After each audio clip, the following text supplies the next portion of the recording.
Dengan melakukan penyepraian menggunakan herbisida atau obat rumput yang saya pakai di dalam video ini, maka hanya membutuhkan waktu 2-3 hari saja pasca penyepraian, maka sisa-sisa dan tunggul jerami yang masih tumbuh di lahan, juga semua gulma yang ada dijamin akan mati dan mengering secara sempurna, sahabat EBIF semua.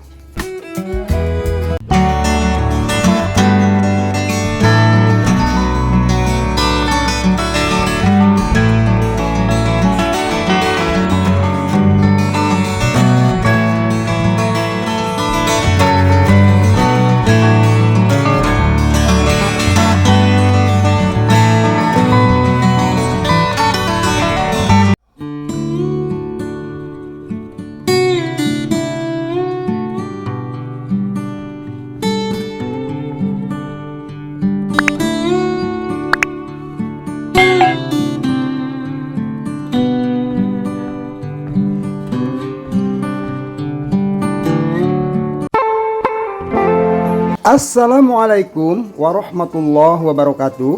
Halo sahabat EBIF, selamat berjumpa kembali bersama channel Eko Budi YouTube Farm. Channelnya Inspirasi Petani, channelnya tempat berbagi serta share pengalaman seputar budidaya tanaman padi. Bagaimana kabar sahabat EBIF semua? Mudah-mudahan kita selalu diberikan kesehatan juga kekuatan sehingga kita bisa menjalankan aktivitas kita sehari-hari dalam keadaan badan yang sehat juga jiwa yang kuat. Amin ya robbal alamin.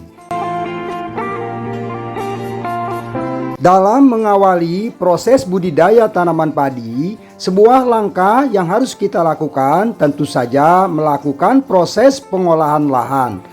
Proses pengolahan lahan harus dilakukan semaksimal mungkin agar lahan yang akan kita tanami padi kelak menjadi lahan yang baik.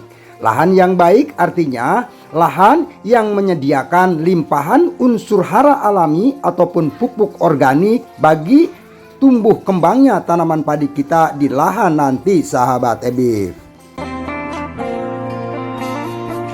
Untuk membuat lahan menjadi subur yang dapat menyediakan unsur hara alami atau pupuk organik yang banyak, maka sebuah langkah yang dapat kita lakukan yaitu dengan memanfaatkan sisa-sisa jerami ataupun gulma-gulma yang tumbuh di lahan pasca panen ini agar menjadi unsur hara alami yang dibutuhkan untuk tumbuh kembangnya padi kita.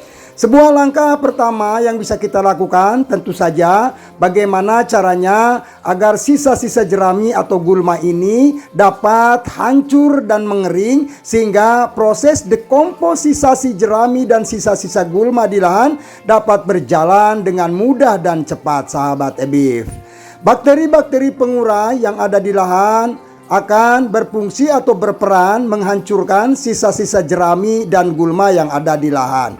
Namun, agar proses penghancuran oleh bakteri-bakteri terhadap jerami dan gulma ini dapat berjalan dengan mudah, dapat berjalan dengan cepat dan menghasilkan hasil yang optimal, maka sisa-sisa jerami dan gulma ini ada baiknya kita lakukan proses penghancuran dan pengeringan terlebih dahulu.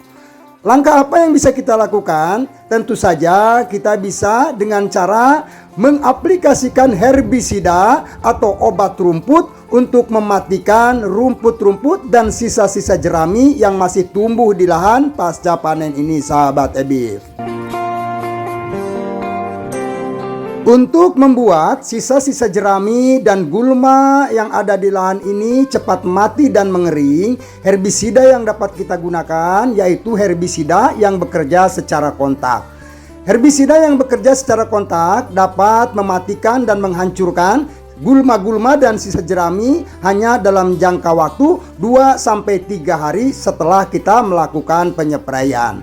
Salah satu contoh herbisida atau obat rumput yang bisa kita gunakan untuk menghancurkan sisa-sisa jerami dan gulma di lahan ini adalah dengan merek dagang Gramoxone 267 SL.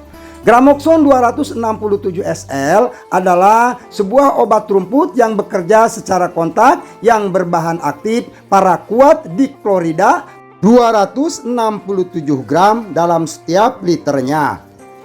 Gramoxone adalah sebuah herbisida kontak yang berupa larutan dalam air yang berwarna hijau tua.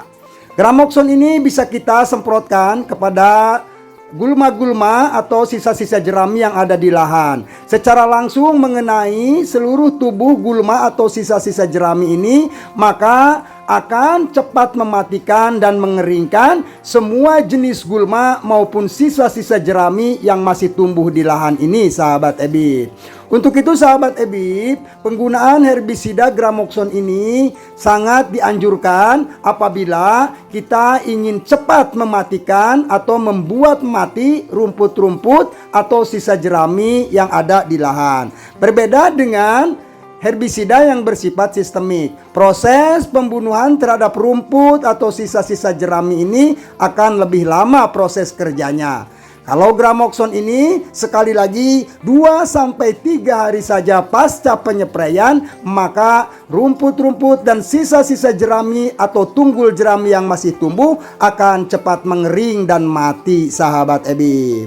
Berapa dosis yang dapat kita gunakan dan bagaimana cara pengaplikasian herbisida Gramoxone ini? Yuk kita lihat sama-sama videonya. Jangan di skip agar sahabat EBIT tidak gagal paham. Namun sebelum kita lanjutkan, untuk mengetahui berapa dosis yang dapat kita gunakan tentang herbisida Gramoxone ini, silakan kepada sahabat EBIT yang baru berkunjung melihat channel Eko Budi YouTube Farm ini untuk menekan tombol subscribe-nya. Bagi sahabat EBIT yang selalu setia melihat channel ini, saya ucapkan banyak-banyak terima kasih. Semoga bagi sahabat EBIT yang sudah menekan tombol subscribe-nya dilimpahkan rezekinya, dimudahkan segala urusannya. Amin ya robbal alamin. Tekan pula tombol like-nya. Satu sentuhan jari sahabat EBIT menekan tombol like pada video ini, insya Allah akan menambah motivasi dan semangat bagi saya untuk terus membagikan informasi-informasi penting seputar budidaya tanaman padi. Apabila sahabat EBIT ingin bertanya dan berkomentar, silakan tuliskan saja komentar dan pertanyaannya pada kolom chat yang ada di bawah video ini. Namun tentu saja komentar atau pertanyaan yang disampaikan harus menggunakan bahasa yang baik dan sopan dan tidak keluar dari tema yang ada di dalam video ini. Sahabat EBIT juga bisa membagikan video ini kepada sahabat-sahabat petani yang lain agar nilai kebermanfaatannya dapat lebih meluas, sahabat EBIT. Baik sahabat EBIT, yuk kita lihat sama-sama, kita lanjutkan videonya. Berapa dosis yang dapat kita gunakan untuk herbisida Gramoxone ini dan bagaimana proses pengaplikasian atau penyemprotannya yang akan saya lakukan di lahan ini, sahabat EBIT. Ini adalah tangki sprayer yang akan saya gunakan dalam penyepraian herbisida kali ini. Sebelumnya sudah saya isi dulu setengahnya ya sahabat EBIT, dan ini adalah herbisida Gramoxone-nya. Dosis yang dapat kita gunakan untuk tangki 16-18 liter yaitu 2-3 tutup kemasan Gramoxone ini, sahabat EBIT ya. Nah, kemasan Gramoxone ini isinya atau volumenya sekitar 25-30 ml. Nah, ini akan saya gunakan pada penyepraian kali ini 2 tutup ini, sahabat EBIT. Apabila sahabat EBIT ingin lebih mantap lagi, silakan menggunakan 3 tutup. Namun sesuai pengalaman yang biasa saya lakukan, dengan menggunakan 2 tutupnya saja, rumput-rumput dan sisa-sisa tunggul jerami yang masih tumbuh akan cepat mati, sahabat EBIT. Nah, ini adalah herbisida yang digunakan untuk dicampurkan dengan air ke dalam tangki sprayer. Sebelumnya kita aduk-aduk dulu dengan air dalam ember agar hasilnya lebih merata. Baru setelah tercampur dengan air, kita masukkan ke dalam tangki sprayer, sahabat EBIT. Dan setelah dimasukkan, tangki sprayer ini kita isi penuh dengan air, sahabat EBIT ya. Baiklah sahabat EBIT semua, bagaimana nanti proses penyepraian yang akan saya lakukan. Namun perlu diingat sahabat EBIT, sebelum kita lakukan penyepraian, alangkah lebih baiknya agar hasil pencampurannya lebih maksimal, kita bisa mengaduk-aduk kembali herbisida yang tercampur dengan air ini dalam tangki sprayer. Baik sahabat EBIT, kita lihat sama-sama bagaimana nanti saya akan melakukan penyepraiannya.